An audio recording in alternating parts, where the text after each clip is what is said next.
got us father-son pair of knives, didn't we? Yes, sir.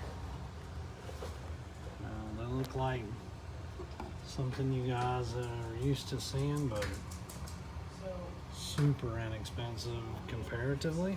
And this is D2 machine steel, G10, strong lockup. Shot out in a 704 tactical.